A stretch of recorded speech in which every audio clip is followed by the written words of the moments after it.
Like, subscribe, and share the video. Hi, Bagi. Take number 45. Yes. Horde. Yara, action. Are you ready? Yeah. Aditi, hello.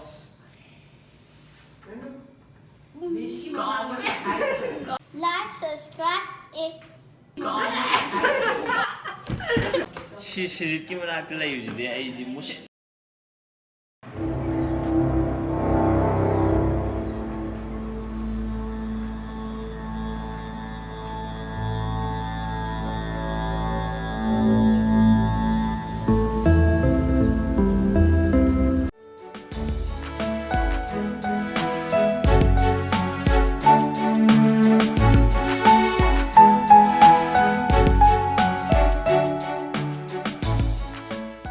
Hojiki mamangda ma'am ubigiba fruit to dragon fruit ko aduga pataya hai bro sorry pataya lal aduga hojiki haiba dragon fruit chu haiba pataya chu haiba sigi fruit che ko akhoi vitamin C yaure potassium ga calcium ga si hum je am rich oni yawe hai sigi keno aduga magi akhoi health benefit ma'am hom ju le ma'am hana khangbiram ba ju yaw mani aduga aina aiju hana khangmane te aina si akhoi da pan bade aina thiraga khangmane heart disease fight away, cancer fight away, the arthritis labor, gumba problems, mana fight away, or Amadovino.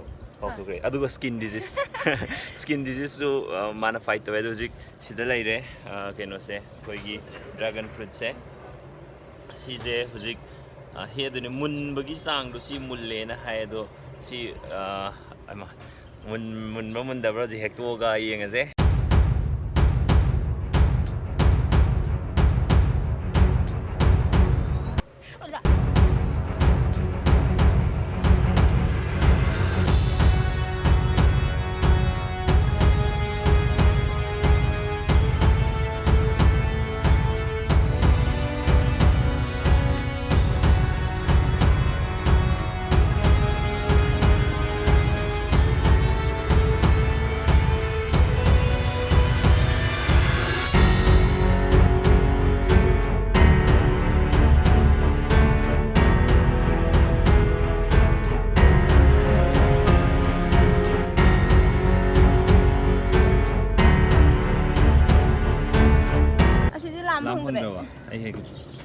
Lam phang di ni siu kamai phang ting hang ni ting hei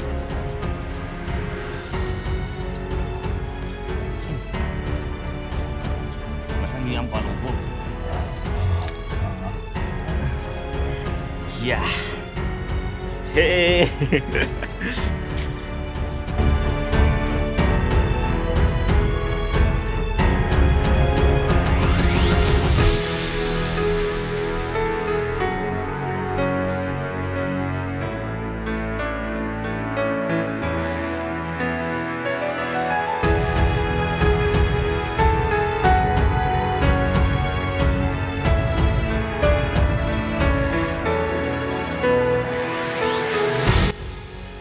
cái thằng bà dù tập mà chạm đã thảo này đúng là sai gì hay là mang đó hay cái dragon fruit đó đúng là xí plastic cái chế răng gì xí mà chả dân thay này đúng là mấy nó mà thân đã sang nó không chơi này xí sang rồi ra không mà thằng sống dần đó sẽ pa làm cái này cái thằng viêm palo dragon fruit cái pambi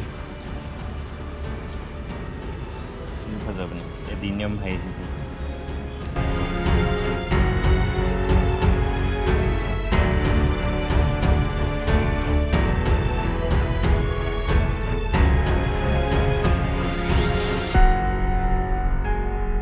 इधर है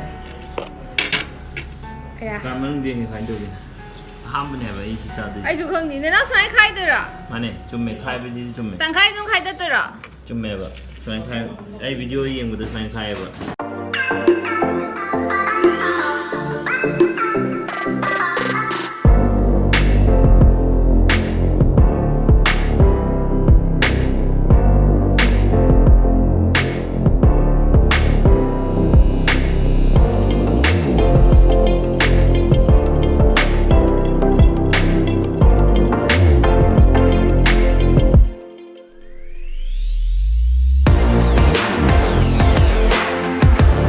Hôm nay mình đã mua thùng mình đã mua hao cả mà. Đây là mình test rồi. ꯑꯕꯨꯅꯥꯎꯗꯤ ꯇꯣꯛꯑꯦ ꯎꯄꯥꯏ ꯂꯩꯇꯦ next time ꯀꯃꯥꯏꯅ ꯇꯧꯋꯦ ꯃꯍꯥꯎꯗꯣ ꯍꯩꯅꯕ꯭ꯔꯥ ꯀꯃꯥꯏꯅ ꯇꯧꯒꯦꯕ 딱 ꯆꯝꯃꯤꯁꯤꯗꯤ ꯊꯨꯝꯗꯣ ꯈꯔ ꯈꯔ ꯊꯨꯝꯂꯤ ꯊꯨꯝꯂꯤ ꯇꯧꯔꯒ ꯑꯩꯈꯣꯏ ꯑꯆꯝꯕꯗꯣ ꯑꯥꯏ ꯈꯔ ꯕꯖꯥꯔꯒꯤ ꯄꯤꯖꯔꯛꯀꯅꯤ ꯕꯖꯥꯔ 하오에 하오에 하오고 어디나 하오도 보이더라 하 그래 건강하려면 하오에 하오에 그래 아이는 너무 있나 뭐 하오에 이거 너희들이야 또 이제 릭나 아기 turn 시세 하오브라 하오다브라도 아이 직 자이enge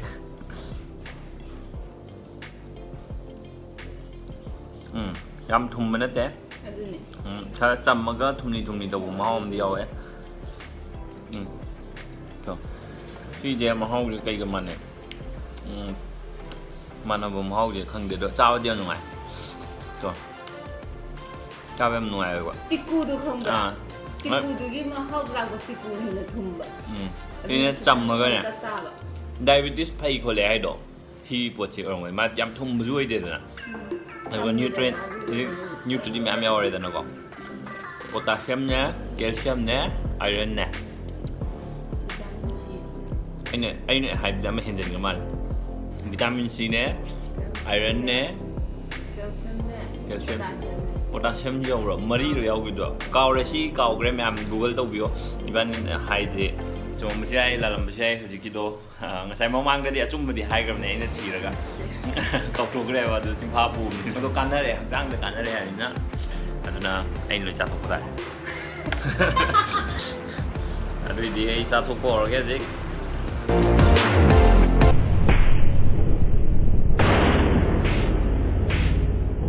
ꯑꯗꯣ ꯑꯃ ꯂꯣꯏꯈ꯭ꯔꯦ ꯍꯧꯖꯤꯛ ꯕꯣꯕꯣ ꯍꯣꯏꯗꯁꯨ ꯑꯃꯗꯣ ꯊꯤꯟꯕ ꯆꯠꯇꯣꯏꯅꯦ ꯑꯗꯣ ꯕꯣꯕꯣ ꯄꯤꯖꯔꯒ ꯍꯥꯎꯏ ꯍꯥꯎꯇꯦ ꯑꯗꯨꯁꯨ ꯍꯥꯏꯖꯔꯛꯀꯦ ꯑꯗꯣ ꯑꯍꯟꯁꯤꯡꯒꯤ ꯑꯣꯏꯅꯗꯤ ꯁꯤꯒꯤ ꯗ꯭ꯔꯥꯒꯟ ꯐ꯭ꯔꯨꯠꯁꯦ ꯆꯥꯕ ꯁꯣꯏꯗꯅ ꯑꯍꯟꯁꯤꯡꯅ ꯍꯩꯅꯅꯤ ꯌꯥꯝꯅ ꯊꯨꯝꯕ ꯅꯠꯇꯦ ꯑꯗꯨꯗꯩ ꯌꯥꯝ ꯁꯤꯟꯕ ꯅꯠꯇꯦ ꯑꯗꯨꯒ ꯍꯥꯎꯇꯕꯁꯨ ꯅꯠꯇꯦ ꯆꯝꯃꯒ ꯀꯩ ꯍꯥꯏꯅꯤ ꯌꯥꯝ ꯍꯥꯎꯕ ꯃꯍꯥꯎ ꯑꯃ ꯑꯣꯏ ꯑꯗꯣ ꯃꯍꯥꯎꯁꯦ ꯀꯔꯤꯒ ꯃꯥꯟꯅꯗꯣꯏꯅꯣ ꯍꯥꯏꯕꯁꯦ ꯆꯤꯛꯀꯨꯅ ꯑꯃ ꯍꯥꯏꯕꯗꯣ ꯑꯗꯨꯗꯩꯗ ꯈꯔ ꯊꯨꯝꯕ ꯍꯟꯊꯕ ꯑꯗꯨꯒ ꯁꯥꯏꯕ ꯀꯥꯟꯗꯅ ꯀꯩꯅꯣ ꯁ꯭ꯇ꯭ꯔꯣꯕꯦꯔꯤ ꯆꯥꯕ ꯀꯥꯟꯗ ꯁ꯭ꯇ꯭ꯔꯣꯕꯦꯔꯤꯗꯁꯨ ꯀꯗꯛ ꯀꯗꯛ ꯂꯥꯎꯕ ꯑꯃ ꯌꯥꯎꯕꯗꯣ ꯑꯗꯨꯃꯥꯏꯅ ꯇꯧꯕ ꯑꯃꯁꯨ ꯌꯥꯎꯋꯦ ꯁꯤꯒꯤ ꯍꯧꯖꯤꯛꯀꯤ ꯗ꯭ꯔꯥꯒꯟ ꯐ꯭ꯔꯨꯠ ꯍꯥꯏꯕ ꯑꯆꯥꯄꯣꯠꯁꯤꯗ ꯑꯗꯩꯗꯤ ꯕꯣꯕꯣ ꯍꯣꯏ ꯆꯠꯂꯨꯔꯁꯦ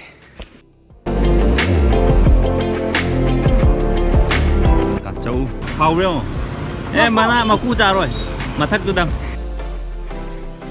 ꯃꯍꯥꯎ ꯀꯃꯥꯏꯅ ꯇꯧꯋꯦ ꯏꯆꯝ ꯆꯝꯃꯦꯕ ꯊꯨꯝꯕ ꯃꯆꯦꯠ ꯑꯃ ꯌꯥꯎꯗ꯭ꯔꯣ ꯊꯨꯝꯂꯤ ꯊꯨꯝꯂꯤ ꯇꯧꯕ ꯊꯨꯝꯂꯤ ꯇꯧꯔꯒ ꯌꯥꯝ ꯁꯤꯟꯕꯁꯨ ꯅꯠꯇꯦ ꯂꯤꯆꯤꯒꯤ ꯃꯍꯥꯎ ꯈꯔꯒ ꯃꯥꯟꯕ꯭ꯔꯥ ꯀꯩꯅꯣ ꯇꯧꯋꯦ ꯑꯗꯣ ꯁꯤꯁꯦ ꯍꯛꯆꯥꯡꯗ ꯌꯥꯝ ꯀꯥꯟꯅꯩꯌꯦꯕ ꯅꯨꯡꯇꯤꯒꯤ ꯆꯥꯔꯗꯤ ꯍꯧꯖꯤꯛꯇ ꯇꯦꯁ ꯇꯧꯍꯜꯂꯒꯦ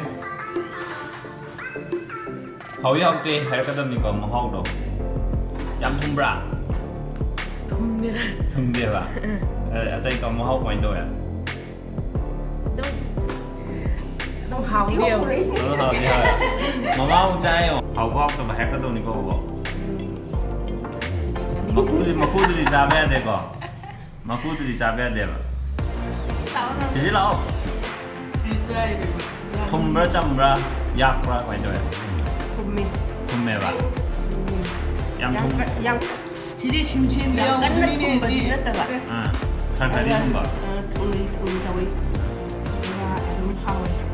ꯍꯛꯆꯥꯡꯗꯁꯨ ꯌꯥꯝ ꯀꯥꯟꯅꯕ ꯀꯩꯅꯣꯅꯦꯕ ꯁꯤꯒꯤ ꯆꯤꯟꯖꯥꯛꯁꯦ ꯑꯩꯈꯣꯏꯒꯤ ꯁꯔꯨꯗꯒ ꯅꯥꯕ ꯑꯥꯔꯊ꯭ꯔꯥꯏꯇꯤꯁ ꯀꯥꯏꯅ ꯍꯥꯏꯕꯗꯣ ꯑꯗꯨꯒꯗꯣ ꯐꯕ ꯍꯥꯏꯗꯤ ꯅꯨꯡꯇꯤꯒꯤ ꯆꯥꯡ ꯅꯥꯏꯅ ꯆꯥꯔꯀꯥꯟꯗ ꯀꯥꯞꯆꯥꯁꯨ ꯌꯥꯏ ꯀꯥꯞꯆꯥ ꯗ꯭ꯔꯥꯒꯟ ꯐ꯭ꯔꯨꯠ ꯑꯩꯈꯣꯏꯅ ꯄꯥꯝꯃꯦ ꯃꯍꯥꯎ ꯍꯥꯟꯅ ꯆꯥꯔꯕꯕ ꯃꯍꯥꯎ ꯌꯦꯡꯉꯣ ꯄꯨꯟꯁꯤꯒꯤ ꯑꯃꯨꯛ ꯆꯥꯗ꯭ꯔꯤꯕ ꯑꯗꯨꯗꯤ ꯀꯃꯥꯏꯅ ꯇꯧꯋꯦ ꯃꯍꯥꯎ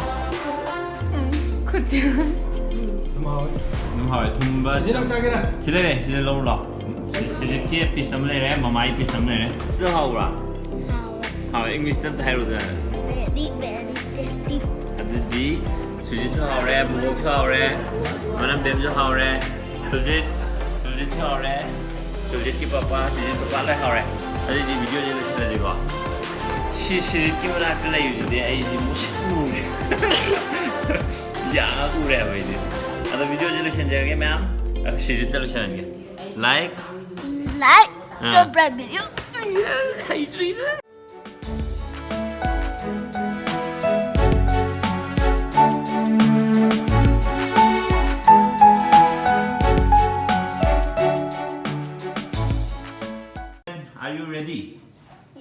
ꯍꯧꯖꯤꯛꯇꯤ ꯍꯥꯏꯔꯛꯑꯣ